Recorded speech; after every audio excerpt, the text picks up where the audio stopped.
Hello. Welcome to my channel Touching Stories. You're about to hear an amazing story about love and unexpected decisions. Enjoy watching. Katie remembers the day when several misfortunes happened all at once. She woke up in a good mood in the morning. Today was a day off. The girls had called the whole group out for a walk. They were going to the same house.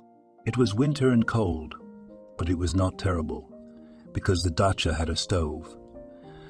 The girl put on capron tights, skirt, jacket, boots. It was not far to go, so she was not afraid to freeze. "Where are you going like that?" Her mother came out into the corridor. "Mom, you know it's not far to go, and it's warm at the dacha," she told her. "Oh, I don't know," the woman answered. At that moment, the girl's younger brother was going for a walk with the dog. It was a pale American Cocker Spaniel, which Kostya was given for his birthday. "Hold it tightly because it's already big. It will pull away somewhere," the mother warned her youngest son. "Mom." He looked at her and pressed his lips together. He didn't like being told what to do.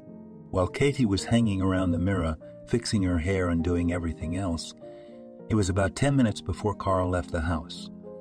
The girl opened the door to go out and saw a scary picture. Her brother was walking down the entryway, their dog in his arms. "What's wrong with her?" The old sister ran up to the 10-year-old boy. "She was hit by a car," Carl said through sobs. "How could this happen? Did you let her off the leash?" The girl forgot about all her walks and walked back to the apartment with Carl. "She broke free," sobbed the guy. They entered the apartment. Then the father came out into the hallway. He saw what Katie had seen a few minutes earlier and almost cried too. The dog was a favorite in this family, although it had only lived here for about a year. But it was so loved by everyone that now it was a great sorrow for everyone. "Did you change your mind about going out?" Mom looked at Katie. "No, I'm going." "But what are you going to do with the dog?" The girl wanted to know. The father sat straight down on the floor in the hallway. The pet lay in his lap, breathing heavily.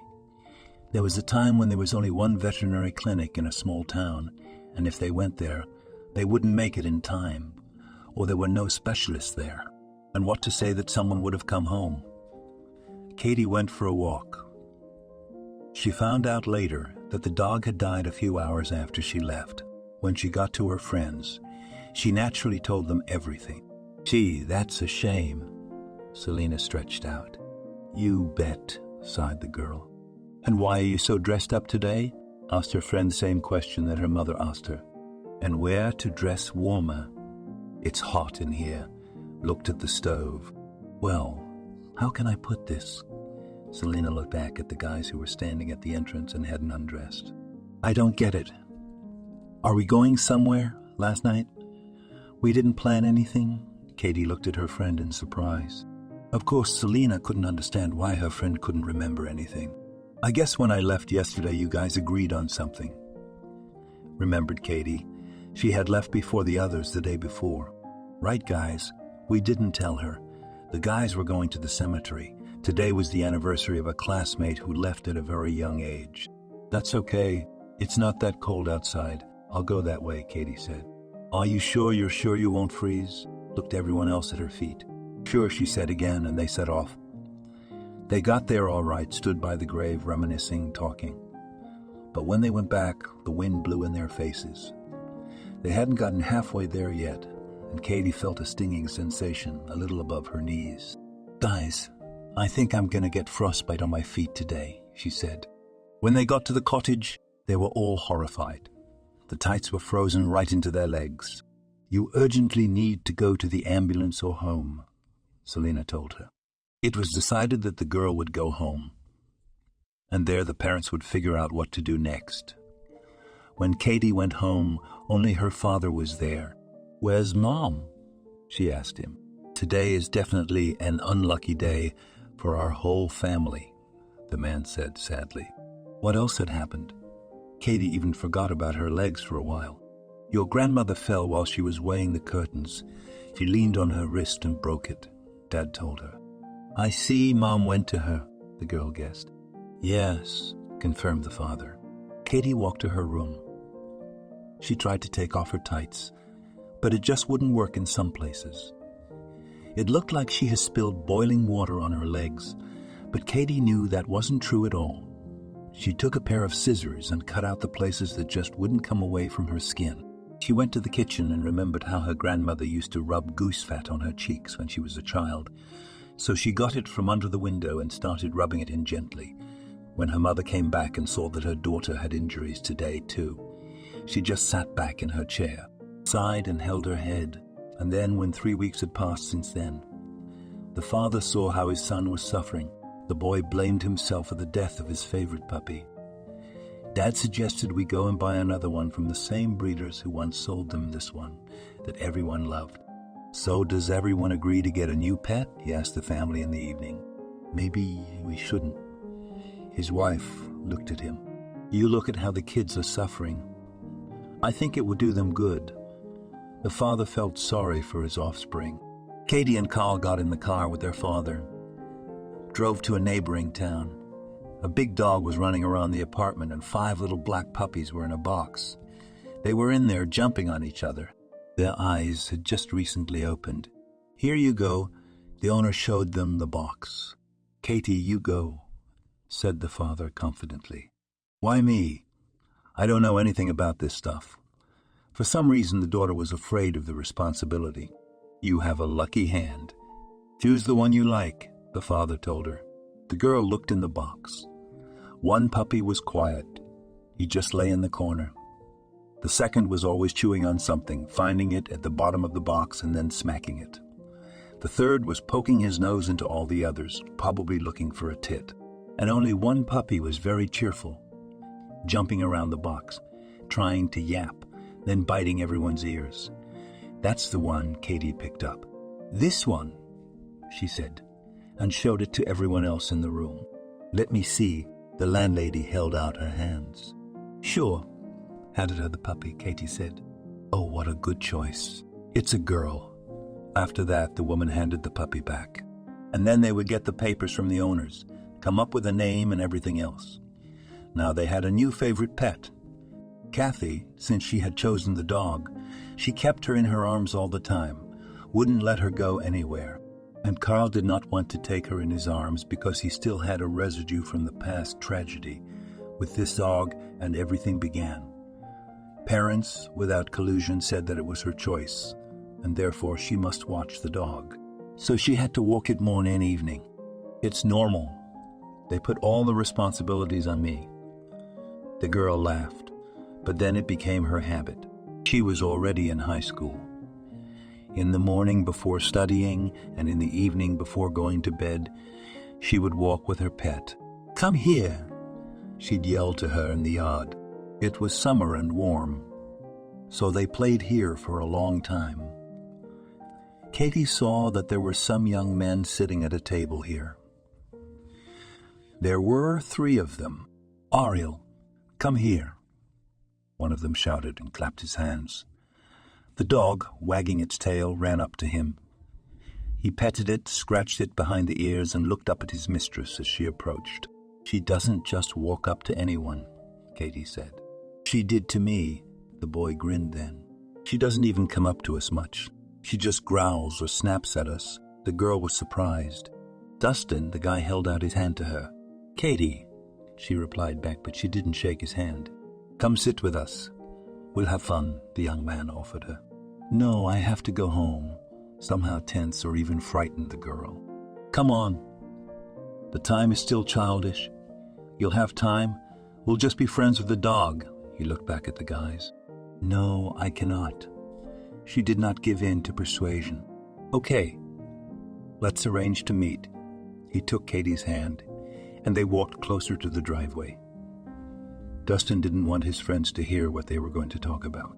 "I don't even know." She didn't expect him to be so forward. "Well, what's not to know? Go out tomorrow night for a walk with the dog and I'll just come over to the table as well," he offered. "Well?" Usually the girl was perky, but now she was embarrassed, shy, and did not know what to say. She went home, didn't say anything to anyone there, just went to her room and started doing her homework. "You're kind of quiet today." Her mother walked in on her. "What do you mean?" She turned to her. I can't even tell you, usually you can't find her, but today the girl is homely. Her mother laughed at her. Oh, okay, that's enough, Katie thought. When she wasn't home, no one would even think of her. And now, everyone had already come into the room to see what she was doing. When it was time to go to bed, Katie lay down.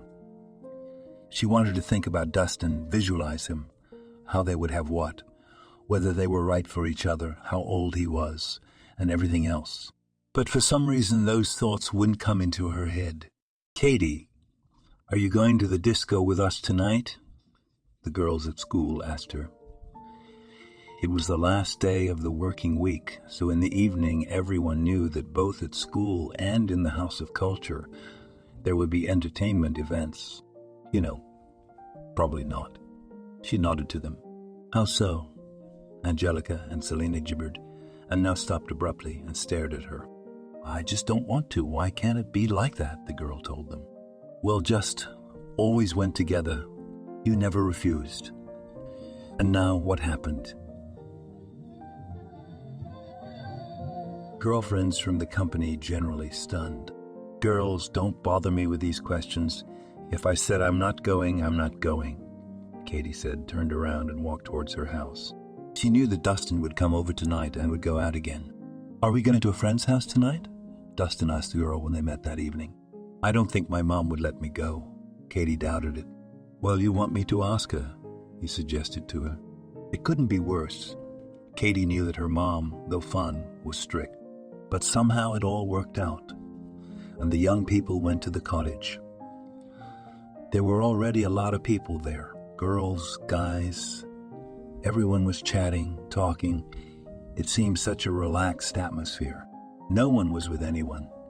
Everyone was with everyone else in the company. So it seemed to Katie. And then some girl came over to Dustin and started whispering in his ear, and with her other hand she stroked his hair. Katie couldn't say anything in front of everyone.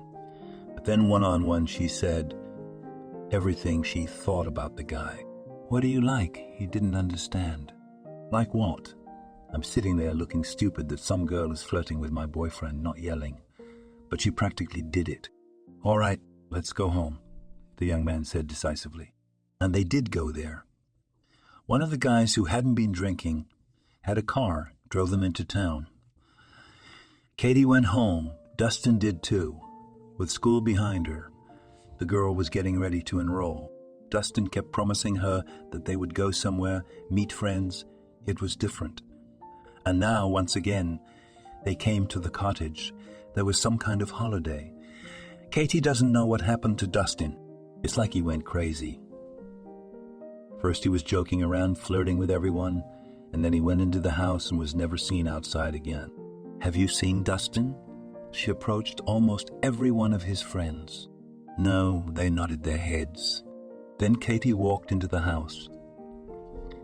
She saw him just lying on the couch in the hallway with his eyes closed. "Dustin!" she called out to him. "Mum," as if he would answer. "Come on, get up, we have to get home." She pushed him, but the guy just rolled over onto his other side and continued sniffling. She walked out to the others, saying she had to get home. No one bothered to stop her, so she walked out the gate unimpeded and walked towards her house. Tears rolled down her cheeks. It was so hurtful. How could he bring a girl with him and just leave her with the other guys, some of whom Katie just didn't know? She got home and decided that she would never go anywhere with Dustin again. She had to think about enrollment and the future in general. The girl was serious about everything. The next day he called, but Katie didn't talk to him because the resentment hadn't passed yet. Then Dustin called again and again, and finally her mom talked to her. "Just meet and talk. You're leaving soon, and you know how bad it is when there are reticences between young people," she advised her like an older companion. "Mom, you have no idea how he hurt me," the girl told her then. "It's okay. A lot can be forgiven," the woman was sure. Everything, and even treason, surprised by this daughter. "Well, no. About treason, I did not tell you a single word.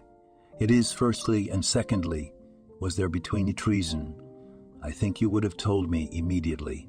Something so hurtful happened that you are ashamed to admit to yourself and others. The woman guessed. Okay, I'll talk to him, her daughter promised her. Katie called Dustin. He was overjoyed by the call.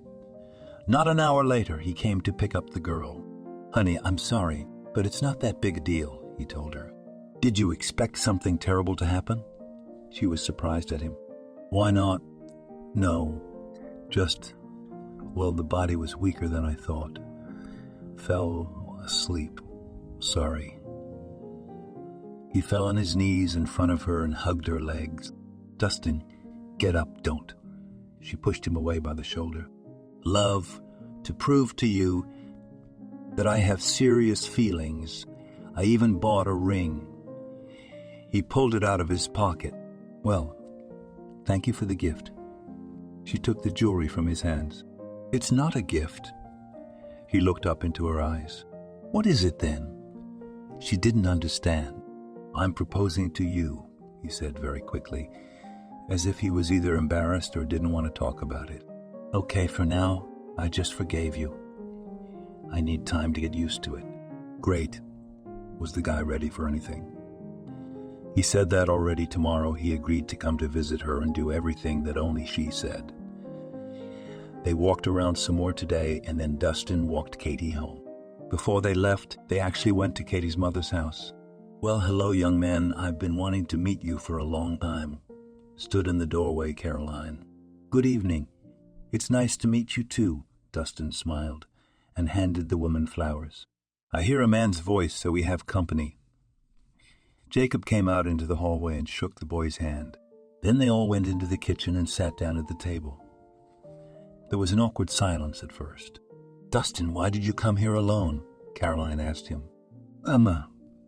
Kathy, I didn't tell you, but I don't have anyone, he shrugged. Oh, that's too bad. How did you live alone? The woman at first clapped around the kitchen, but after these words, she sat down on a chair. She felt so sorry for the guy. Why do you have to talk about it to be pitied? I don't want to be pitied. Dustin's voice changed somehow, and it immediately became not the same as before. Okay, that's it. That's enough, Dustin. You should have warned me about this earlier. Katie took his hand. It's okay, kids. It's not a big deal. It happens that some people are brought up in orphanages, but then their fate is even better than those children who grew up in families. Caroline tried to solve the situation. After that, they talked about the usual topics. When the wedding is, where they will live, what Dustin plans to do in the future, and the rest. Thank you. I really enjoyed your place, Dustin told Katie's parents as he left. Come back. We'll always be happy to see you. Caroline hugged him. After the girl saw the boy off, she returned home.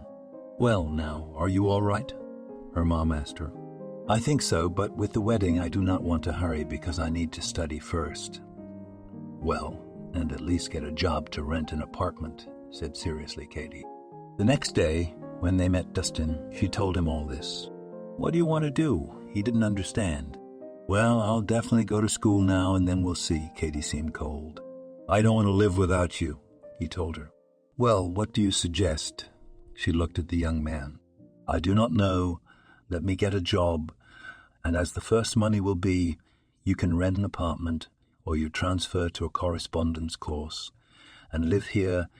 He offered her a way out of the situation. Where will you get a job? She laughed. You only have a technical education. And what? You think that with technical education is not taken anywhere? He looked surprised at her. Okay, let's not fight about it. You try it first. If it works out, I don't mind. She kissed him on the cheek. A few days later, Katie really went to study, and Dustin started to find out from his friends where he could get a job, but so that it would be profitable. Dustin said to his friend when he heard the salary he wanted to get, Why, we are young. We need to rest. We need an apartment. Why would I be petty to trade for these pennies? He replied. I can only advise you to address to Sergei. He works somewhere on a shift, works like a horse, but earns well. The friend dictated the number of his acquaintance. "Thank you for your help. I'll take that advice," Dustin promised him, and in the evening he called the phone number his friend had given him. "Sorry to bother you, my name is Dustin. Your number was given to me by a friend of ours. I wanted to see if anyone was needed."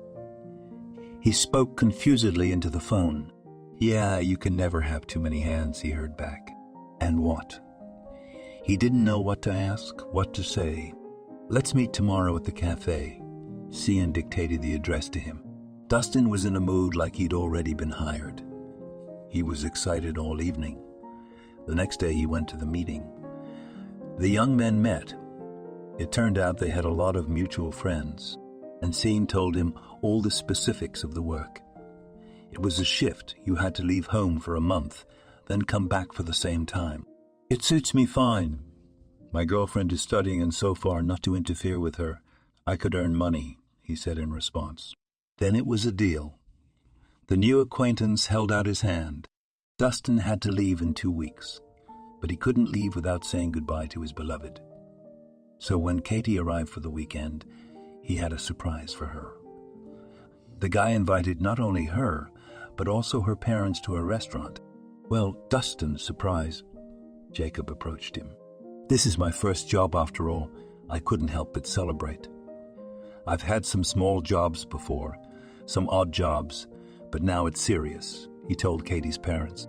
"And how will you live, you there, she here?" Caroline was upset. "Oh, Mom, what's the matter?" "I'm still studying.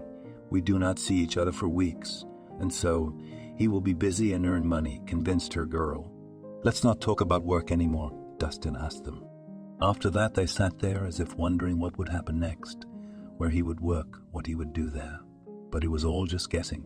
They had to go and see. The first time Dustin went, he had no idea that people worked in such conditions and lived there as well. He quickly got to know all the guys that were in his crew, and after 2 weeks of work, the young man could even say that he had made new friends. When the first shift was over and he got paid, first of all, he was surprised that he was paid so much. Of course, by the standards of what his new co-workers were earning, it was normal, not even enough for some. But for Dustin, it was several times more than he had ever earned. It happened that the shift ended just as Katie was arriving at her parents' house, and the fact that Dustin was there was a surprise to everyone. "Dustin!" Katie burst out of her seat and ran down the hallway as her mother opened the door. "Love, I missed you so much," he hugged her. "I had no idea that not seeing you for a month would be so hard and painful." She pressed herself against him, and that's how they stood. "Everything will be different now," he told her, and at the same time he looked at Caroline. "Kids, come on in. The table is set. We were waiting for Katie, so everyone needs a refreshment," the woman said and smiled. As they sat down at the table, everyone, especially Katie, was wondering what was going to be different now. "When are you going to go now?" he asked his beloved. "Monday," she answered. "I want to spend more time with you, and we will spend all the time with you together." He took her hand again. "What do you mean?" She didn't understand. "Now you and I will go together. We will rent an apartment in the city where you study, and after I leave, you will live there." Dustin turned to his girlfriend's parents. He knew they would approve of his proposal. "Hurrah!" jumped Katie out of her chair. "What are you doing?" he wondered. "You know how tired I am of living in this dorm." The girls who are around are all like one, just to go out, find guys, go to cafes, and I don't want that. I know that you wanted to offer it to me. From the very beginning, I refused. But now I will never refuse your offer." She climbed on his lap, hugged his neck, and kissed him. "Oh, children, I'm so happy for you," Caroline said, and poured her husband some tea. As Dustin had said, so they did. They didn't go on Monday, but on Sunday. While Caroline packed her things in the dormitory, Dustin called the ads, looking for a suitable apartment. And then finally it was done, and that evening they slept in the new apartment. "I love it so much." Katie walked around, twirling and humming something under her breath. "It's all for you, my love," he told her. "Let's have our housewarming party tomorrow," she asked him. "Tomorrow's Monday," he grinned. So what? Who cares? Happy people don't keep hours, let alone days, she laughed. Katie began to make the apartment cozy. She hung the curtains Dustin had bought her, threw some rugs on the floor, and did her own thing in the bathroom. The bed was moved. It was all very cozy and nice and good. That's it, my love. The month flew by unnoticed, and tomorrow I have to leave again. They lay in bed in the evening. Man, what a pity, she said, and kissed him. But, indeed, when Dustin left, Katie had a lot of free time on her hands. And, to pass the time and not to think much about Dustin, she took up her studies. Teachers were surprised at the girl's fickleness. She almost didn't come to the institute, but she studied everything and got as after us. Dustin did what he could for his future family. He was making really good money by local standards. Katie, where does Dustin go? Her mom asked her one weekend. Look, I don't even know. I've never asked, her daughter replied. How can it be her husband is on watch, and you don't even know where he is? The woman didn't understand. Well, why should I? I generally believe that a man should decide everything himself and do everything himself. A woman should not interfere in his affairs. This was the position of the girl. Oh, well, live as you know, I won't interfere. Her mother was getting away from her. Once again, Dustin arrived when freshman year was almost at an end. He wanted to surprise his fiancée. Sweetheart, we're going to the seaside, he told her. Dustin, you won't believe it, I've dreamed of it. She kissed him again. In general, Katie knew that there were no happier people in the world than they were. Sometimes she thought that it was because they often parted. They didn't have time to get bored with each other, and then they missed each other very much. When they were at the sea, Dustin reminded her that he had already proposed to her almost a year ago. Love, I don't want to lose all this that we have, so if I get pregnant, then only then we'll have a wedding, she asked him. Sure, whatever you say, he cradled her in his arms as usual. Like all other days, the time at sea flew by very quickly. And now it was time to go home. Katie knew that the day after they returned, Dustin would have to leave again. Those nights before, they left on watch were the hottest nights of the couple. During the summer, Katie lived at her mother's house. Old girlfriends, friends, started inviting her out. Mom, with the girls, she'd say, and run out of the house. When she came back in the evening, the woman reprimanded her. Why are you doing this? Caroline asked. What am I doing wrong? Katie didn't understand. You go out for days and nights. What will Dustin think when he comes back?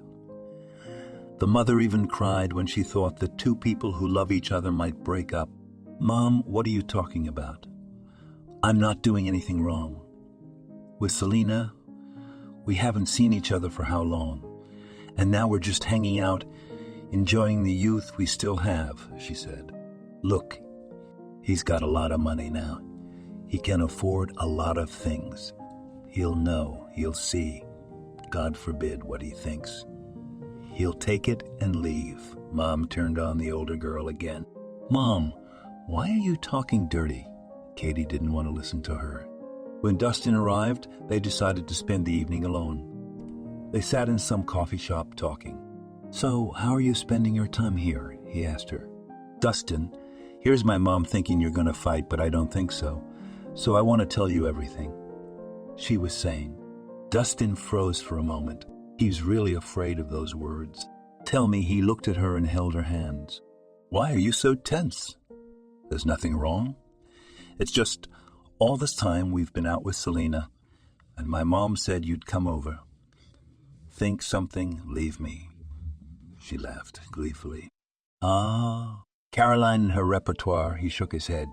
After that, they decided to go there to their apartment, which they had paid for, so as not to change anything.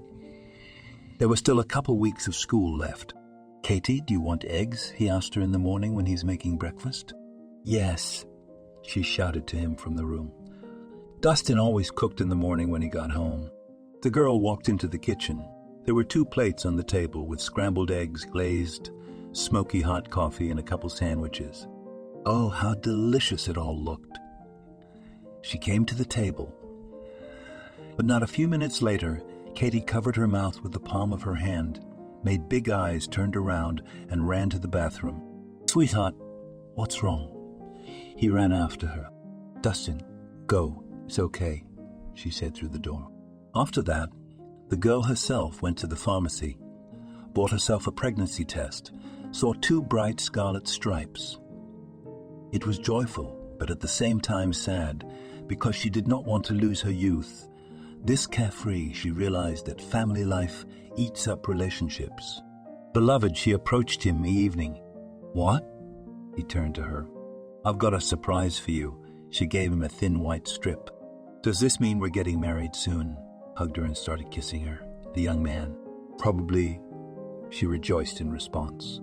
After that, he left again. Katie continued to study. Naturally, when she got home for the weekend, she let her mom know all about it. The future grandparents were also happy about this turn of events. Now, when her daughter went back to town, her mother gave her various tips, as well as pickles, jams, pies, and all sorts of other things to keep her from eating junk food. That evening, Casey went shopping to make something delicious for her lover. She knew he liked chicken baked in the oven, so she bought that and other groceries. Dustin's train was coming at 5 o'clock in the evening. She waited for him to come into the apartment, but the young man wasn't there. The next day, Dustin didn't show up either. And then the weekend came. Katie threw everything she had made into a garbage bag, took it out, and went home to her parents' house to tell her mom and maybe hear some advice. "Katie, why are you alone?" Caroline greeted her. "Mommy, he didn't come." She threw herself into her arms. "I warned you." Her mother immediately groaned and went into the kitchen. "What did you warn me about?" "I didn't do anything," I confessed to him. "I told him that we only went out with Selena. We didn't even have anyone with us." The girl sobbed in the kitchen. "Okay, tomorrow go to his friend's house. What's his name? Ask him for the phone number of the person with whom he introduced him, and there, further we will think," the woman advised her. The next day, Katie did just that. She went to the place where his friends were meeting, but she couldn't find anyone. So she had to go to one of his friends' homes. "Victor, hi, do you know why Dustin didn't show up?" she asked him. "How would I know? We haven't talked in over a year," he answered her. "I don't understand. What could I have done to make him do that to me?" Katie had nothing more to talk about with this man, so she drove back home. She had to go to school. Her mother walked her out. But that wasn't what was on Katie's mind. She had to take a sabbatical anyway, so she decided not to procrastinate, take it now and go home to her mother's house. "Katie, why would you take it now? Wait until it's at least time to go on maternity leave. It'll be almost the end of the year. Then you'll give birth, do a little time with the baby, and come back in a year," her teachers persuaded her. "How can you not understand? I have a young man missing. What if something happened to him?" she cried, sitting at the rector's desk. She got everything signed. She went back to her mom's place again, and before that she rented an apartment. Another half a month passed, and another half a month, but Dustin was still missing. Katie's father assumed that he had stayed on the watch to earn more for the birth of the baby, but that was all to appease his daughter. The mother thought that because of the partying and the subsequent pregnancy of her daughter, the guy thought something wrong and just stayed where he worked. When the girl was almost 6 months pregnant, she felt something wrong in the morning. At her mom's insistence, she went to the hospital. It turned out that she had a threat of miscarriage, and the girl was put on conservation. From that point on, Katie was in the hospital until she gave birth. "Honey, just don't worry," her mom told her. "How can I not worry? I don't understand why he did that." Katie cried a lot. "Everything will be all right. You will find someone else. You should always think only about good things." Her mother stroked her head, but Katie didn't want anyone else. Every day she wrote letters to Dustin. Of course she couldn't send them anywhere. She just put them in a drawer, but it gave her some relief. Well, my dear, the due date's coming up. Are you ready? The midwife came up to her. And who can be ready for this? No one knows how things will go. Katie has read so many magazines and books about childbirth. Yes, of course, but the main thing is to listen to the doctor, and everything will be fine, she reassured her. And indeed, when it was time to give birth, all the doctors were with her, advising her, telling her what to do. And Katie, listening to them, did not even scream. It hurt a lot, but she endured. At that moment, she thought of Dustin. He could be by her side now and see his son come into the world. The girl gave birth, gave the name Jonathan. She had liked it for a long time. When she saw that other young mothers come to other young mothers, their husbands, shouting something under the windows, asking to show them the child, she was very offended. Katie cried all the time. Soon after, her mom and dad came and took her to their place. If it wasn't for them, there's no telling what would have happened to the girl. Mom, he's been gone for over 6 months, Katie told Caroline. What do you think I can't count? She answered sadly. Maybe we should submit it to a famous program, asked the girl. Katie, you're making people laugh. Okay, I'm not denying the fact that something could have happened to him.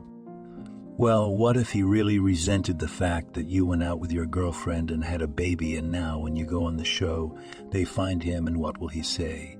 Here, she's such and such, also looking for me. Mom said it not with malice, but still did not let her daughter do it. They moved on with their lives. Katie recovered in her studies because Mom helped in many ways, but after a while she decided to transfer to a correspondence department. It was easier to take care of the child and study at the same time. When Jonathan went to kindergarten, he began to have questions. Mommy, where's our daddy? He asked her. You know, Sonny, Daddy works. He is far away. He has a very difficult job. When you're older, I'll tell you everything, Kathy promised him. And when she put her son to bed, she went into the kitchen and cried. Of course, she understood her mother's words, but she couldn't believe that Dustin, who loved her so much, could just take the bag and walk out of the apartment, leaving her there alone. Tears came to her eyes again and again. The girl got a job, but she couldn't stop thinking about her beloved. Everyone saw that she was sad and tried to support her. Katie, get it together, her mother told her, because she saw how her daughter was suffering. Mom, how can I pull myself together? Can you imagine if something really happened to him and now he is somewhere? Maybe he lost his memory or is dying, lying in the hospital, and I am here enjoying life, the girl said. What are you talking about? It's been so long. He would still show up somewhere. He was working. He had colleagues. Superiors, after all. The woman tried to convince her. I don't know. The girl averted her eyes. I don't understand you. All sorts of things happen in life. People break up, come together, happens Elizabeth and everything else. Why dwell on one? Yes, it happened. He left. I don't think anything happened. Caroline hugged her. Katie didn't say anything to her. She snuggled up to her mother and just closed her eyes. Katie, are you going to the corporate party? Her co-worker, Elizabeth, asked her. Oh, you know I don't really care about co-ops. Jonathan's home alone, Mom. She stopped talking. What are you? Look at yourself. Young. Beautiful. You still have to live and live, and you closed in yourself. Do not let anyone get through. Sat down to her. Elizabeth, I can't. You know I can't. I love Dustin. Katie wanted to cry again. What about Dustin? How long has he been out of your life? Well, he's not. But he's out there somewhere. I haven't buried him. I haven't seen his body. And that means... She stopped talking again because the tears came to her throat. It means nothing, you see. Elizabeth did not know how to change her friend's mind. It's nothing. It's nothing, Katie said quietly. That's it. I don't take no for an answer Friday night. I'm waiting for you in a beautiful dress, with hair and makeup here at work. Elizabeth stood up and left the office. Katie got home, told her mother about being invited to the corporate party. "You should definitely go." Her mother took her by the hands. "Yes, Mom, where am I going?" Katie twitched and went to her room. "Father, go into the kitchen," called him there, her mother. Then she went to her daughter's room, looked at her. Katie understood without words and went there as well. Jonathan was left alone to play with his toys. "So, family advice, Gordon. Do you think our daughter should go to a corporate event at work, meet some young man, and maybe marry him after a while?" Caroline looked at her husband and stood around the table. "Katie, really, what are you stubborn about?" began her father modestly. "So, parents, I don't want to say anything, but this is already pandering." The girl got up from the table. She poured herself some tea and sat down at the table again. "Understand, you fool. We all only wish you happiness," the woman said to her. "Okay, I'll go to this corporate party," finally agreed Katie. "That's the smart girl." "Now you need to pick up a dress," her mom told her, as she used to do when she was a little girl, and she was taking her to daycare. It made Katie laugh. She went to her room and gave her son a hug. There was a young man on their staff whose name was Clinton. He worked as a programmer.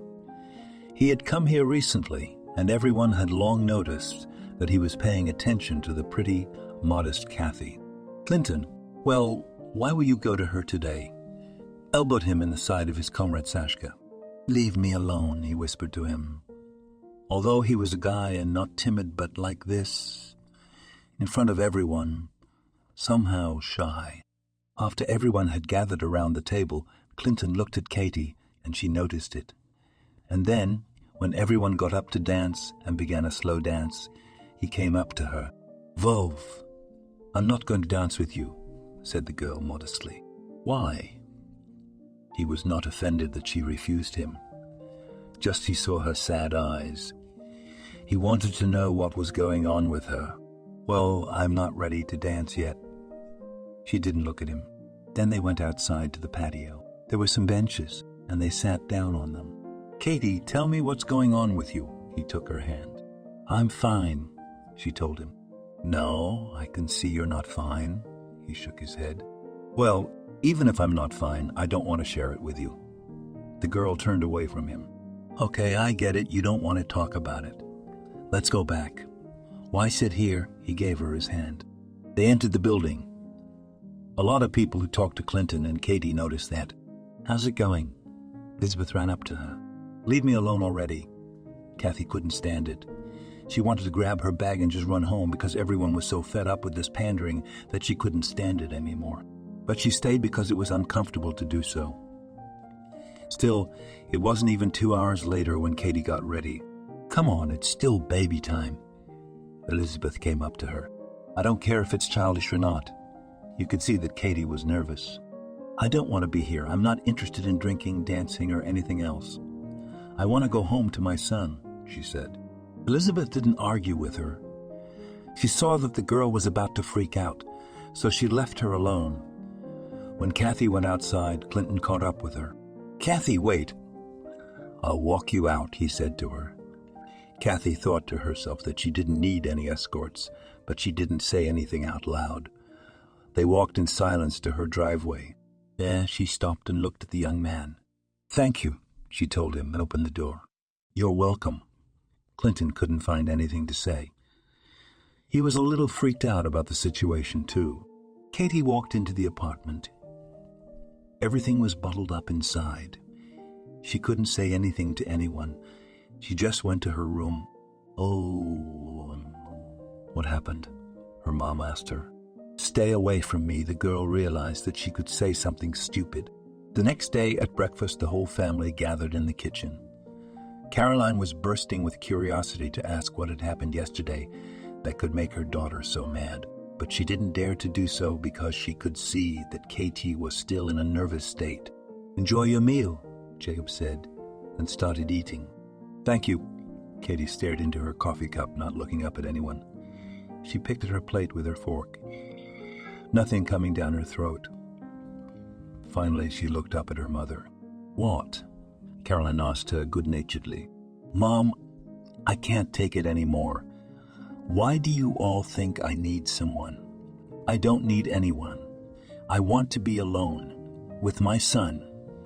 With you if you want. I can rent an apartment and move out. Dustin was the perfect partner for me, and no one will ever replace him," the daughter said with sadness in her eyes. "Okay, whatever you say, we'll stay out of it if you're against it," the mother said, and realized to herself that her daughter was really telling the truth. Afterward, at work, Katie said the same thing to Elizabeth. It seemed that her friend, too, understood everything that was happening to her now. Clinton was the only one who didn't realize that the girl didn't need him. "Why are you so stubborn?" asked him Katie, and once again he walked her home. "I believe I'll get you," he told her. "All right, I'll be your friend, but you won't get anything more from me than friendship," she told him honestly. From that moment on, Clinton came to visit her that first weekend. He met Jonathan and invited them for a walk in the park. There, Kathy saw for the first time how happy her son was. He was with a man. They were talking about something serious. Clinton was telling Kostya, and he listened with his mouth open. In the evening, when the boy was already asleep, Katie and Clinton did not want to disturb the parents, so they went to a cafe or restaurant to spend time there. "I saw you looking at Carl and me today," he told the girl. "So what?" She was interested to hear his side of the story. "Nothing. I'm just saying that it was surprising. There was no longing, sadness, or anything like that in your look." Clinton admired his interlocutor. "You know, Jonathan had never seen his father, and other than his grandfather had never socialized with men." Kathy gestured with her hands. She couldn't give away all the feelings that were really inside her.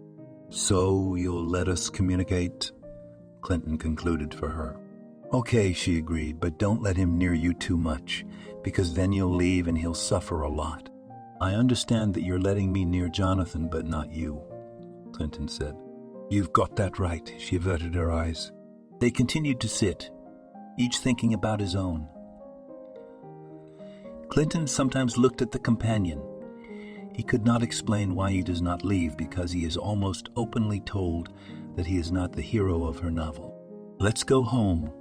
Katie was doing everything to avoid looking at him. Good. He was willing to do anything to please her. Today he walked her home again and had to walk back alone. Katie saw him turn around from her driveway and walk very sad. She knew he was sad, but she couldn't do anything about it.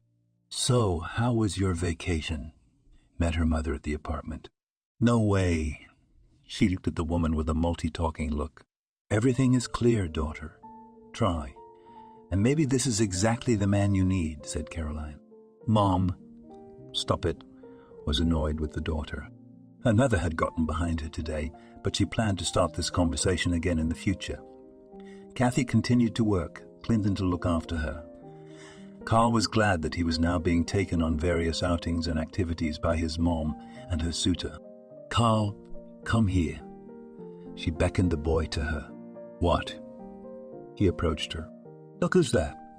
She pulled out a picture of her and Dustin and showed it to her son. "Daddy Dustin," he said. What he'd been told more than once. Right. Tears came to Katie's eyes. She didn't want the boy to not know him at all. "Where's Uncle Clinton? Can you show me him?" He looked at the pictures. "Baby, and he's not here. He didn't know our family then," wondered the girl. "I like him," Carl admitted. "Good." She didn't want to say anything else to anyone. The next day, when Clinton came over, Kathy started talking to him a little differently. She gave up and decided to give him a chance. "Hi." She came out to meet him. "Hello." Clinton could see that she even looked a little off today. "Shall we?" She took the man under her arm, and they went on another date. Today, Kathy was joking, talking a lot, laughing. "You're different, at least today," Clinton told her. Although he was happy that the girl changed her opinion, but such Kathy seemed unnatural. "Why aren't you interested?" She glared at him. No, why?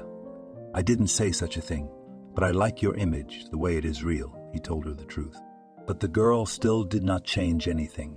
She joked and said so. Clinton accepted this game and began to act the same way. He thought that the girl thus wants to change something in their relationship. And what? Looked at her mother at home when Katie got home, because she was the one who advised her daughter to change her behavior.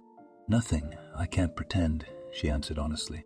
Okay, I'm not bothering you anymore. If you decided that this is not your man, you cannot do anything, finally gave up, the mother. Let's see. The girl realized that she did not like such a Clinton. Maybe if she continued to behave like this, he himself will step aside. But Clinton never thought of doing that. He complimented her every day. It seemed to him that there was a little more left and she would give in. He bought a ring and came to visit. Clinton, hello? Caroline greeted him on the doorstep. This is for you. He handed her a bouquet of flowers. And Kathy and Carl are out for a walk, she said. It's okay. I can wait. He didn't seem embarrassed. Sure, come on in. Always happy to have his company, the woman said. After a while, Jacob came into the kitchen and they all sat together drinking tea. Not an hour later, the door opened and Katie came home. She saw that they had guests, but she wasn't very happy about it. Uncle Clinton. Carl saw him and immediately ran to say hello, which made his mom sad because she knew they wouldn't be together. Hi. Kathy stood in the kitchen doorway. There wasn't enough room for everyone in here.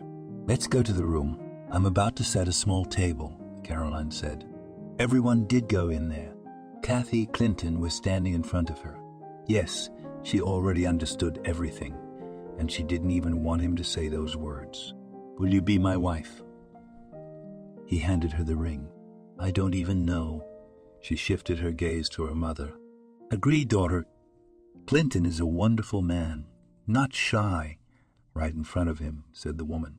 Okay, exhaled the girl.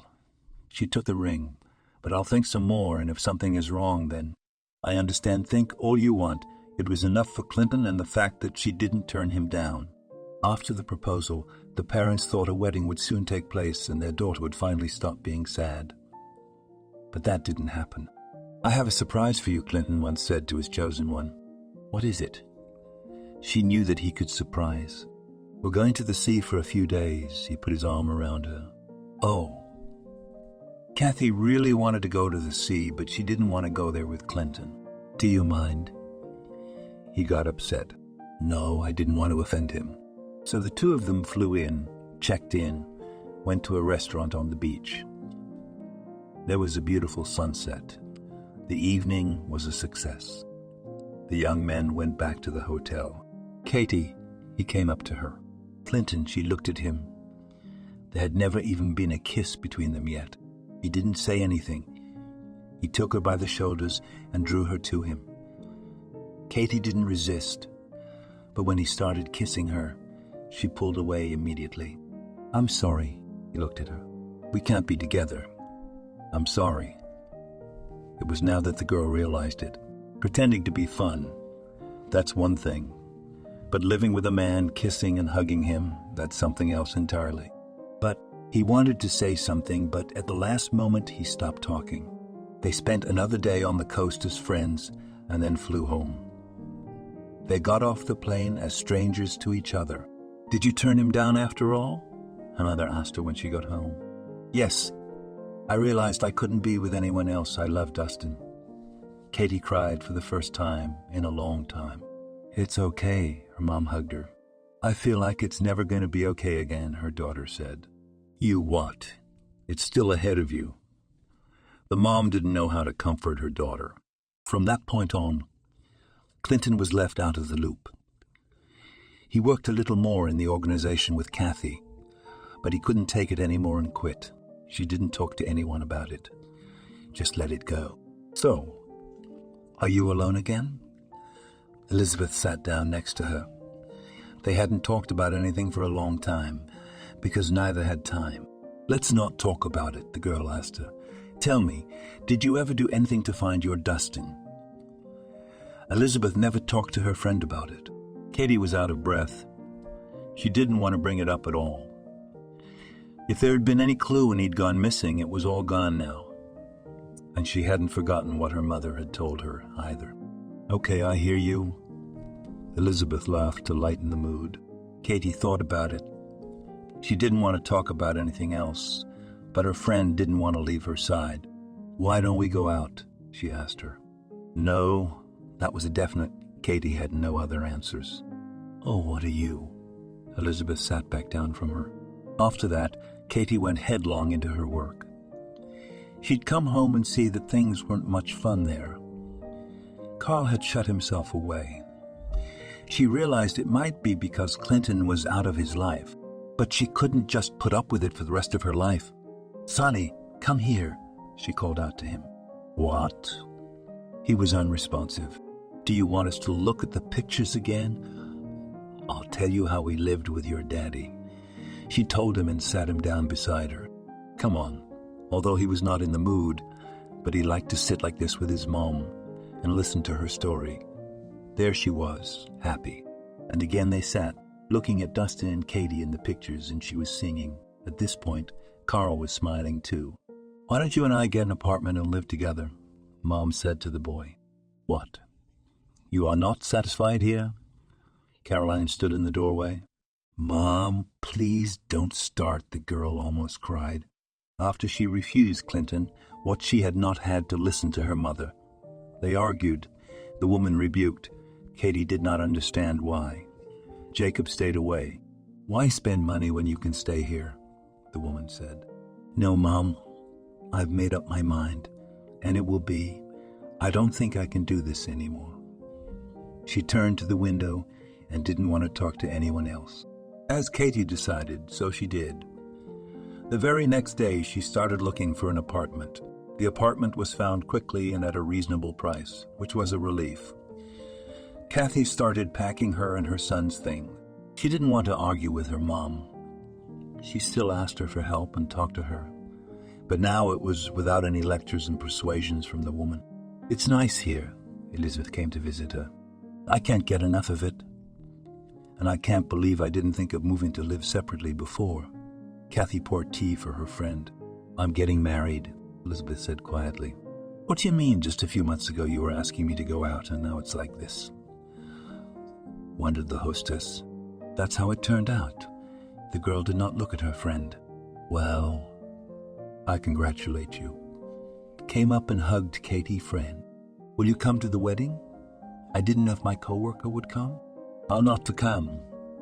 Not everyday friends or brides," smiled sadly Katie. She remembered that she and Dustin had planned to come too, but it hadn't worked out. "Really?" "Of course it was, I told you," laughed Katie heartily. That evening they sat.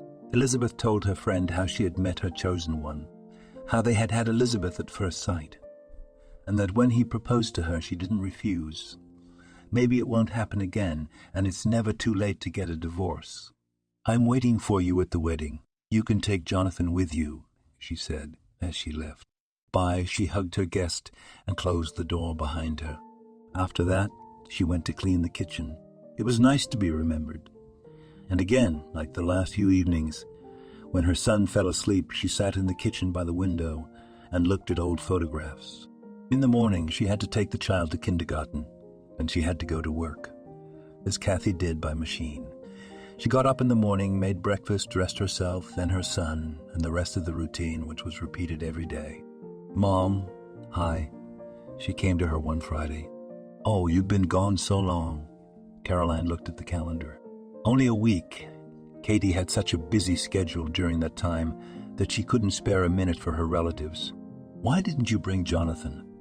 "I have babysat him," her mother lamented. "Stop it," her daughter told her. "Okay, that's it. I'm not saying anything." The woman knew that if her daughter didn't like something, she could just pack up and leave. What's all the noise and no fight? Jacob came out into the hallway. "Daddy, hi." Katie said hello to him, her grandson already hanging around his neck. Everyone went to the kitchen first, had a little snack, and then went to the room. The grandson and grandfather played some games, and the mother and daughter sat down on the sofa. "Well, tell me what's going on," Caroline asked her. "Tomorrow is my friend's wedding, and I'm going to go." She had no time to finish, but her mother's face shone. "You don't have to worry about Jonathan. We'll keep him until Monday." It was obvious that the woman was waiting for that. "Yes, that's exactly what I wanted to ask," Katie smiled. "That's it, you can go home now. We'll take care of things here." The woman got up from the couch. "You're kicking me out already?" Was surprised by the girl. "What are you? I thought maybe you need to get ready." Carolina just glowed with happiness. "Okay, I really am very tired. I'll go home to get some sleep." Katie walked up to the father and son. "Bye-bye, dear." She patted Jonathan's hair. "Mom, when are you coming over?" He looked at her. "I don't know, sweetie. Maybe tomorrow, or if things drag on, the day after tomorrow." She sat down next to him. "Bye," he waved her off. Katie didn't know it herself, but for some reason her heart felt heavy. Now that they were no longer living with their parents, mother and son were very rarely separated. The girl returned home. First thing she did was open the closet. She hadn't gone anywhere in a long time, so she didn't have many dresses. After she realized that there really wasn't anything worth looking at, she decided that she would go to the store in the morning and buy herself a new dress for once. With these thoughts, she went and made herself a light dinner, ate, showered, and went to bed. In the morning, she got up early, and there was that anxiety in her heart again. She couldn't understand what it was all about. Jonathan wasn't around because he was at his grandmother's house, and it was strange for Katie because they always spent almost the whole day at home together on weekends. So, pulling herself together, she looked at herself in the mirror. After that, she washed her face, ate breakfast, got dressed, and as planned, went to the store. "Can I give you some advice?" A girl who worked here came up to her. "Yes, you know, I'm going to a friend's wedding today, and I haven't found a suitable dress," she told her. "Of course, come on in. We'll find you one." The girl led her inside the hall. And indeed, today she was going to be very beautiful. Katie walked out of the store. There was a kind of happiness in her heart now. In the bag was a new dress she hadn't bought in what seemed like forever. The weather was nice. At home, Katie looked at the clock. There were still a few hours left before the trip to the registry office. She started to style her hair and put on her makeup. All this took very little time because the girl practically didn't wear any makeup. Mascara slightly touched her eyelashes, a light gloss on her lips, and there she was ready. Shoes, a new dress, which sat on her as if she was in one piece, and now she was looking at her from the mirror. Now, when Katie saw her reflection, she thought that her mother and friend were right, that she was like that and sat all the years alone. The girl called a cab, which came quickly. She got into the car, saw how the driver looked at her in the rearview mirror, smiled at him. "Where to, beautiful?" he asked her. She got embarrassed, gave him the address of the registry office, and they drove off. The registration took place as usual, and after that the guests went to the restaurant. "Elizabeth, you look so beautiful," Katie came up to her. "Oh, thank you, my dear." She congratulated her friend. After that, Katie chose a seat at the table and the celebration began. There weren't many guests. Everyone was cheerful. "Why are you sitting there?" A young man sat down next to Katie. "What should I do?" The girl was embarrassed. "Well, I don't know. Everyone is dancing, having fun, and you are sitting here alone," he told her cheerfully. Then he put glasses and poured wine. "I'm fine as I am," she told him. "Let's go dancing. There's nothing to sit around for. Look how beautiful your friend is." To have a good life, they should have fun at the wedding, he told her. "It's a strange sort of omen. I think if I sit at the table and don't go dancing, it won't make any difference whether Elizabeth is happy or not," Katie suggested. "Oh, so we have a sharp tongue," laughed the young man back. Kathy said nothing to him. She picked up her glass, turned in the direction where the newlyweds were sitting, raised it slightly and took a small sip. My name is Cian, the new acquaintance was telling her at the time. Nice to meet you, Katie. She was in such a mood today that she was ready to chat with him too. Why don't we dance? He asked her when they had been sitting there for a few minutes. Why not? Her head was a little buzzing from the wine, and the girl decided to relax tonight. They walked out from the table into the hall. She put her hands on his shoulders. He took her by the waist, and they began to move to the beat of slow music. Why did you come alone tonight? He asked her. Who was I supposed to come with? She smiled and thought it was good that he couldn't see it. Well, I don't know. With her husband, I guess that was his way of checking if she had someone or not. Believe me, if I had a husband, I would definitely go with him, she replied. Oh, how formal we are. You can call me by my first name. I'm a simple guy, he told her. Okay. Thanks for the dance. By now the music was over and Katie went to where she was sitting before. But Cian didn't leave her alone. He followed her. Are you going to follow me around all night tonight? She asked him. I told you to call me by your first name. He looked at her in a way that made Katie embarrassed again. Okay, are you going to stalk me tonight? She repeated her question with a different tone. Why not? I like you. And in fact, I plan to walk you home tonight. He smiled and looked at the bride and groom. Katie followed his gaze and saw Elizabeth showing her the class. Okay, agreed the girl. And for the remaining 2 hours, until the cake was brought out, Katie and Cian sat and chatted about something. So, are we going home? Cian asked her when the young people had been seen off and there were few guests left. Okay, she replied, grabbed her purse, and they headed out. You're such an interesting conversationalist, very verbose, Cian teased her. Well, someone has to be modest, she answered him. They walked down the street, both of them silent. Would you give me your phone number? The young man asked her. Why? She stopped and turned to him. Because I liked you. I'd like to talk to you some more, he said simply. Okay, write it down. That was the first time she acted like that. The guy wrote down the phone number she dictated to him. Katie then went up to her floor, walked into her apartment, and sat on her bed. What have I done? Her face was burning. She didn't realize that she could do this. And the next day, when she woke up, she was doubly ashamed. Now, when all the alcohol was out of her head and she soberly realized what she had done yesterday, her face immediately began to blush. She pulled herself together and went to her mother's house because she had to pick up Jonathan. But no sooner had she stepped out of the driveway than Cian came up to her. Where are we going early in the morning? He asked her. She shuddered because she hadn't expected to see him here. I need to go to my mom's to pick up the baby. She didn't hide anything from him. So let me give you a ride. He patted the seat next to him with his hand.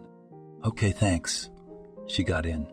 They drove to her mom's house, where Katie quickly recounted to her everything that had happened yesterday. So you're not here alone now? Caroline asked her.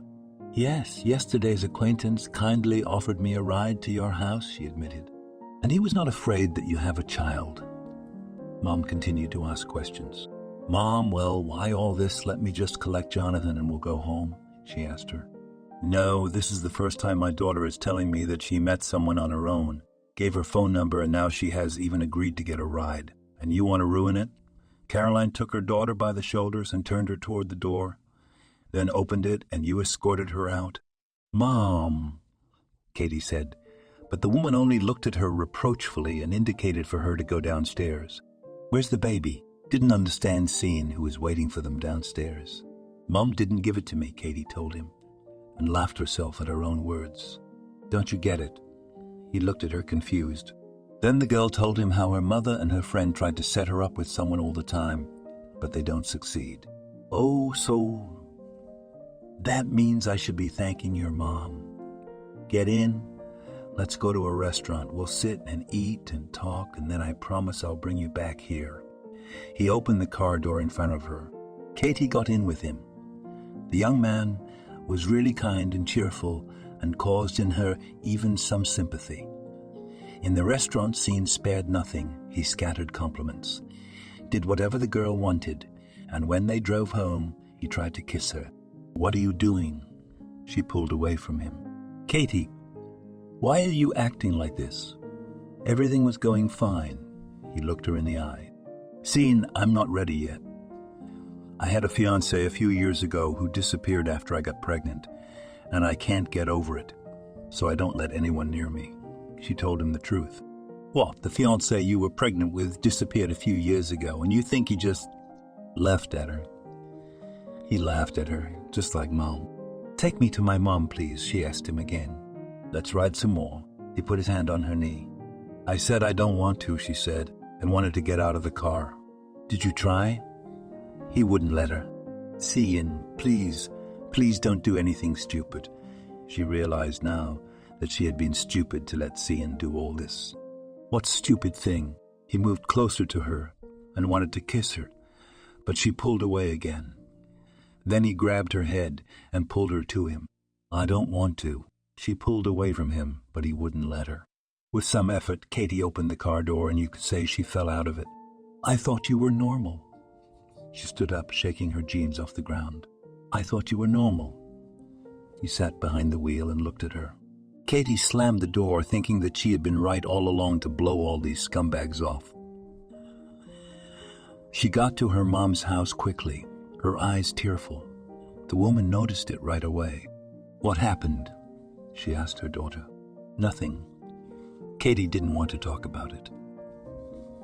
She picked up Jonathan. They went home. And when the work week started, along with it came the nightmare of Katie's life. When she arrived at work on Monday, there was a small bunch of flowers on her desk. What's this? She turned and asked her coworkers. Elizabeth was not at work that day because they had taken some vacation time. We don't know. The courier brought it. Everyone shrugged. Katie sat down at her desk, saw a note in the bouquet. It said apology from Cian, but the girl just threw it back on the table and threw the flowers in the trash. In the evening, he waited for her near work in his car. Wanted to give her a ride there or here. But she just passed by. It went on like this every day. How long are you going to ignore me? Cian asked her. He was driving the car next to her, window open. Cian, I told you between us nothing will happen, she told him firmly. And then Elizabeth returned. So, how are you? She asked her friend. I don't want to talk to him, and he's just clinging to me. What are you doing, Kathy? He's so nice, he'll never hurt. Elizabeth started to say, but Kathy stopped her with a gesture. If he already has, that's enough to tell him to leave me alone, she complained to her friend. Katie, something else the girl wanted to say, but she failed. Time was running out. Even if now not every day, but still Cian came to her work every now and then. Katie went to her boss and asked for a little vacation. After that, she took her son and went to the country with him. She just wanted a vacation away from the city so no one would see her. The 2 weeks were perfect. There was no communication, so they had a good vacation. No one could find them. When she returned to work, she was refreshed. She didn't want to communicate with anyone. But Elizabeth was waiting for her. Why did you go to the village? She asked her. Because there's really no cell phone service, no internet, nothing. And Carl and I just spent 2 weeks getting high, going fishing, going to the woods for mushrooms. Going somewhere else, Katie said, and remembered how it was. I see, and we're going to the sea, Elizabeth bragged. Again, you've just been on a wedding trip, astonished girlfriend. No, there we were in our south, and now we are going abroad. On the face of the girl was written that she was happy. I enjoyed it so much with Jonathan that I decided to give him a present for the 1st of September next year. The week before he goes to school, I'll buy a cruise, and we'll go together, Katie said. Yes, that's a good idea, Elizabeth approved. Kathy continued to work. Things seemed to be getting better. Cian had fallen behind. He didn't call or write or come to work anymore. Grandma helped in any way she could. Kathy started coming over more often now. She kept telling me she was saving up for that cruise she told Katie's friend about. Why the strange choice? Her mother asked her. What do you mean? She didn't understand. Why a cruise?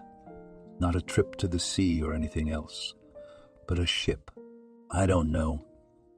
Jonathan is always reading magazines about rivers, about islands, so I want to take him for a ride. Katie shrugged her shoulders. She didn't know why she'd made that choice.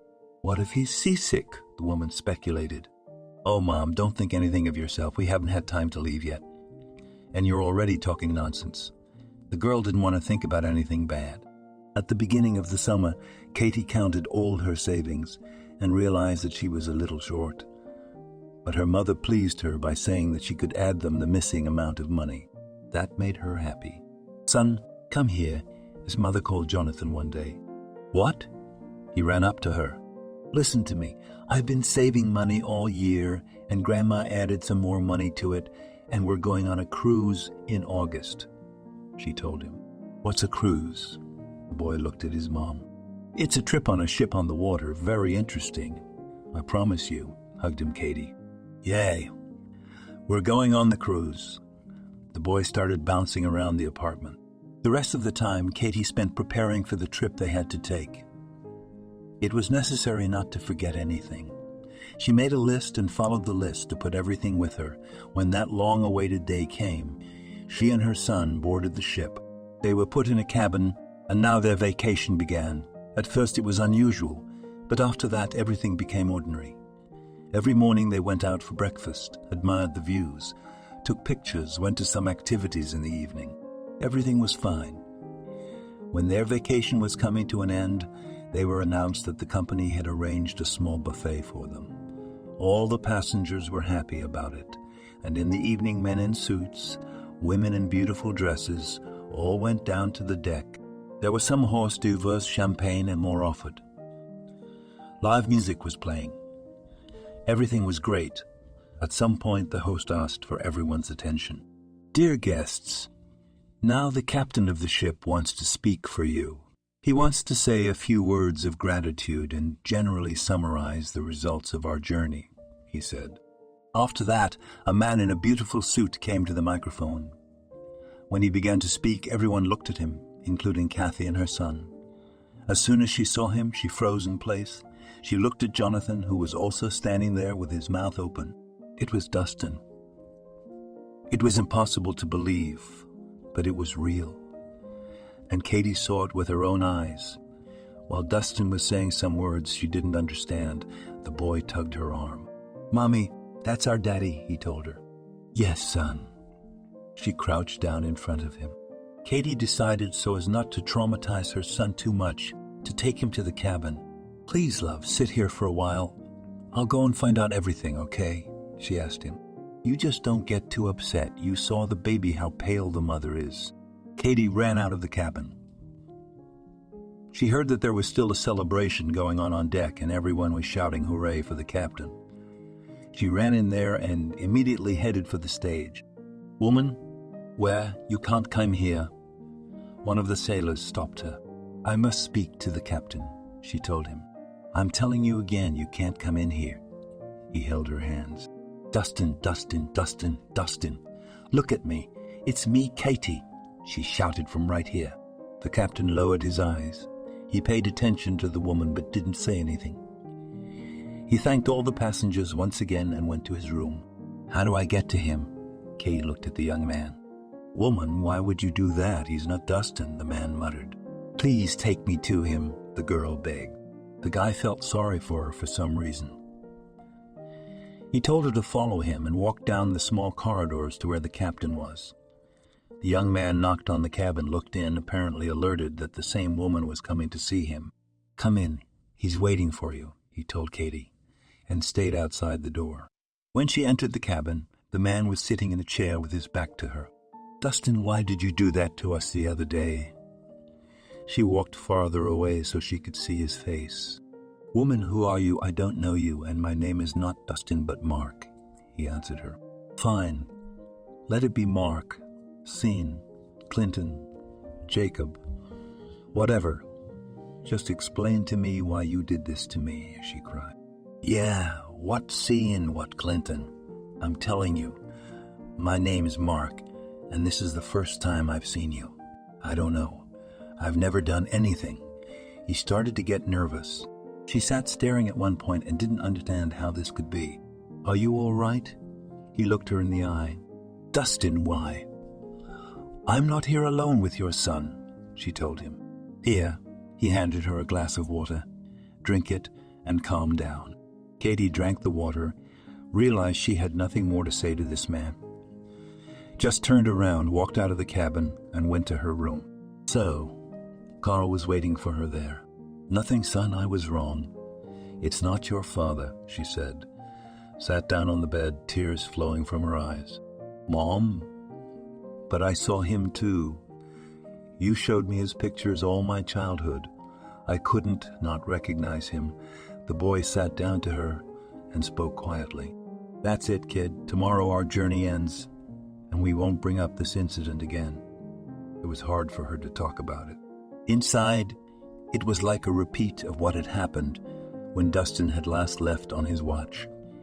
In the evening, when all the bags were packed and there were a few hours to go ashore, there was a knock on the door. Katie went to open the door and saw the captain on the doorstep. "What are you doing here?" she asked him. "Excuse me, what's your name?" he asked her. "Me, Katie," she said with a sneer.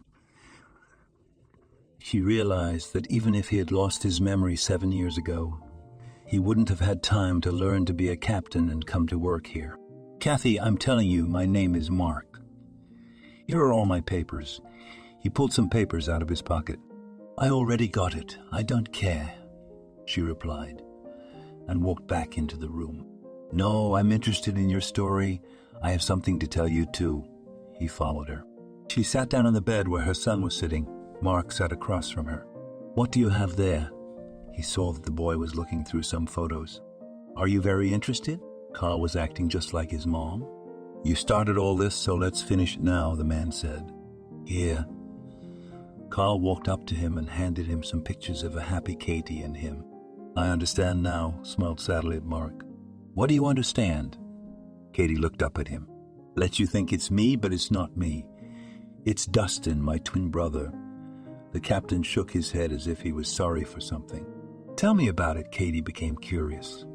She pitched forward. "We lived in a very small village when we were born. My father left us almost immediately. Dustin was a bully. He was always doing things. His mother scolded him, but he wouldn't listen." Mark began to tell her. He was staring off into the distance. It was hard for him to remember. "And what happened next?" "Dustin never said he had a mother and brother." Katie remembered asking him about his parents. "When he turned 13, he got very delinquent. Even the police were involved. And when he turned 14, he just took his papers and ran away from home while no one was around. Mom was looking for him, crying, but we couldn't get anything. And then, apparently out of grief, she was gone." Mark tilted his head. It looked like he was going to cry. "How could it be? A child was missing and couldn't find him," Katie said sadly. "They talked a lot more. She told how and what they had, everything, until Dustin left them." "Yeah, that sounds like my brother." Mark told her and got up to go about his business. "I'll start looking for him," the girl said to the man who looked so much like the one she had lost years ago. "Okay, here are my contacts. Call me if you need anything." He handed her a small piece of paper. "Thank you," she held back. But as soon as the doors closed behind him, tears came out of her eyes again. "Mommy." Carl clung to her. "It's okay," she hugged him. They walked down to the shore, Mark personally seeing the woman and child off. Goodbye, she looked at him. She still couldn't believe people could be so alike. Yes, Katie had filed paperwork to look for Dustin, but there had been no results. She was sitting at home that night wondering what to do. There was a knock on the door. "I'll get it," shouted Carl, and ran to open the door. Hi, there was Mark on the doorstep. "Mark, how are you here?" Katie was very surprised then. "I can't help but think about you and this story. Dustin may be gone, but Jonathan is my nephew." He was pulling bags out of his bag. "Come in." "What are you standing there for?" the girl called out to him. They were sitting in the kitchen, drinking tea. Mark was saying something, but Katie wasn't listening. She was just watching. "This is going to sound immodest, but can I stay with you?" the man asked then. Of course, Kathy fussed around him, and Carl kept asking about the sea. You wanted to go on the search. How was it going? Mark asked her when they were sitting in the kitchen in the evening after they had put Jonathan to bed. Nothing at all, as if a man had lived on earth and then just vanished into thin air, she said. You see, and then you reproached me that we did not find him. Everything happened exactly the same. He shook his head, realizing that his brother had done a mean thing to the woman. Well, nothing. I got over it all somehow, smiled an unfunny smile at Katie. I'm embarrassed to ask this now. He took her hands in his. But could I stay with you for a couple more days? Of course, her cheeks flushed. I realize you see me as Dustin, but trust me, I'm nothing like him. He moved closer to Katie. No, of course. What are you saying? Yes, you look like him. But I realized that... She fell silent, and at the same time he pulled her closer to him. Things started to develop somehow very quickly. Carl was treating Mark like a father. Katie was fine with him too. You do realize that I'll have to go to sea again, the man told her. I hope you won't leave us like Dustin did. She was laughing about it now. No, come on, he kissed her on the nose.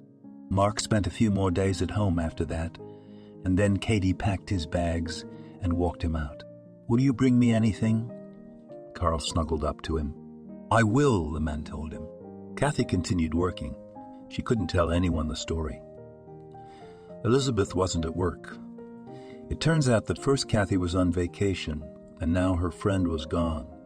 But lo and behold, they met. Elizabeth, you have no idea what happened. She was telling her friend at work a story that happened to her on a cruise. I do not believe that this happens. And what if it's really him? Just does not want to admit to you, suggested the friend. No, I can see it's the real Mark. He tells you everything and shows you everything. Katie didn't even think about it. Mark went away for a while. He was only gone for 2 weeks, and when he came back, Katie opened the door. He was standing there with flowers. Hello, she said to him. Kathy, I figured it out. I don't know how it happened, but I think I fell in love with you at first sight. He gave her the flowers. They went into the kitchen and stood there hugging. Will you come with me to pick up Jonathan from school today? She asked. Of course, together they left the house and headed towards the school. The boy was so happy to see his hero, he hung around Mark's neck and tossed him around a couple of times. So, where are we going today? He asked them. Daddy! I'll go to the end of the world with you, the boy told him. Katie and Mark looked at each other. Neither of them had expected Jonathan to say that. After that, they went to a restaurant, celebrated Mark's arrival, and went home. Have you thought about moving? The man asked her. You know, I haven't thought about it, but I have one more question for you. Kathy looked at him. Ask it, he said, without even blinking an eye. I've told almost no one about you. Only my best friend at work.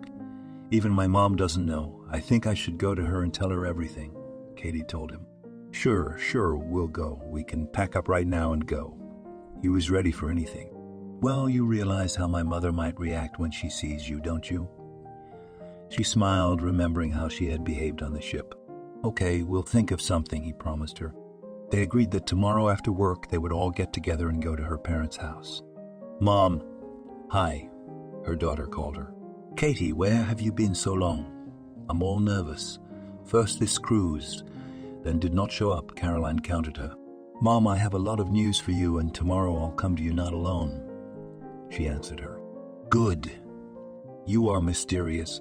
The mother waited for her daughter to tell her something else. I'll see you tomorrow. There will be surprises. Just don't be surprised, Katie said. Bye. The mother hung up the phone. The next day, when they all walked into her parents' driveway together, Katie was as excited as everyone else. Parents, we're here, said Katie. At that moment, Caroline appeared in the hallway. When she saw Mark, she grabbed her heart. Did you really come back? She was amazed. Mom, it's not Dustin, if that's what you mean, Katie told her. What do you mean it's not Dustin? Her mother looked back at her father, who was just leaving the room.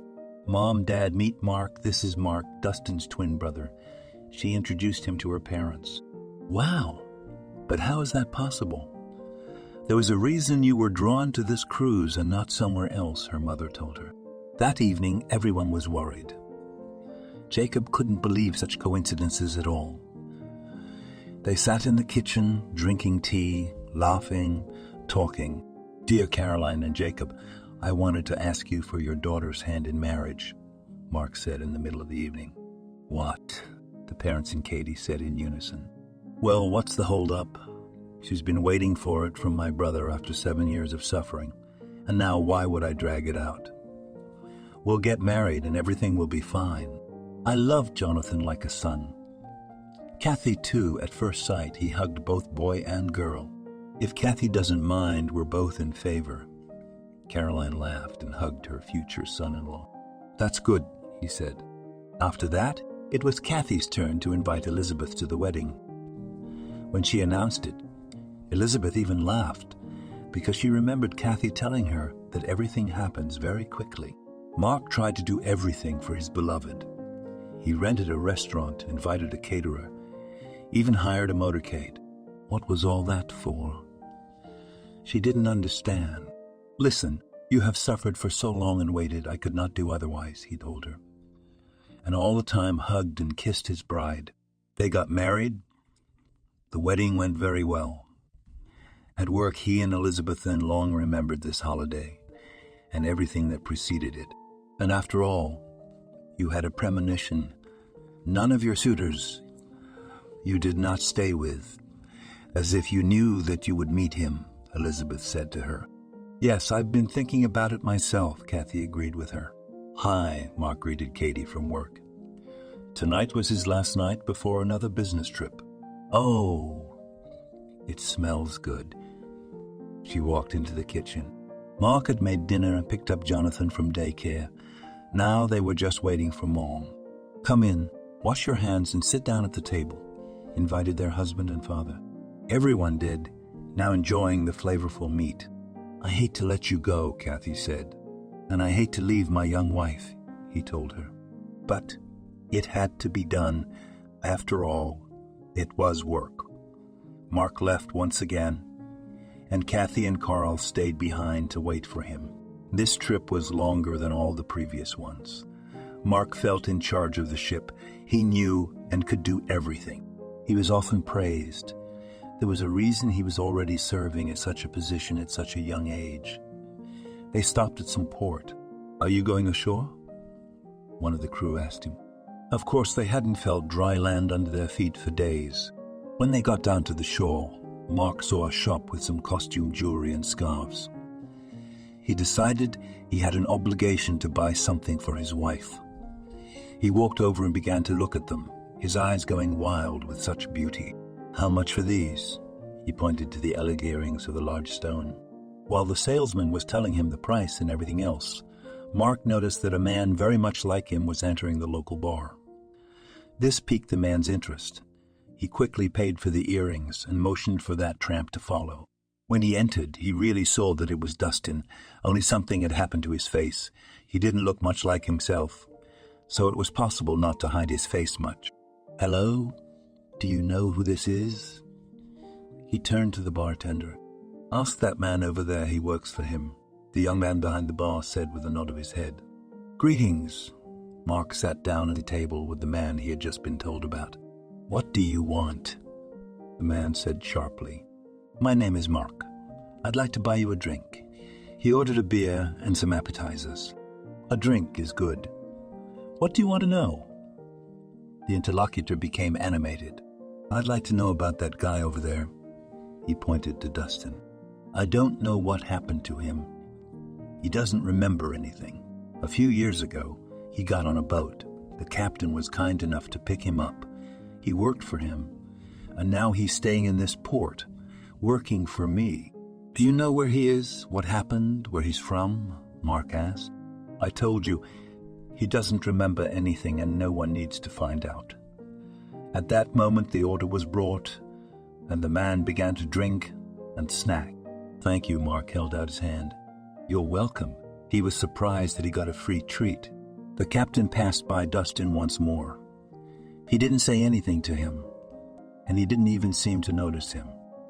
After that, it was a few days on the ship again. And then finally they were coming home. "Dad," Jonathan came running towards him. "Son, hello," picked him up in his arms. "How are you?"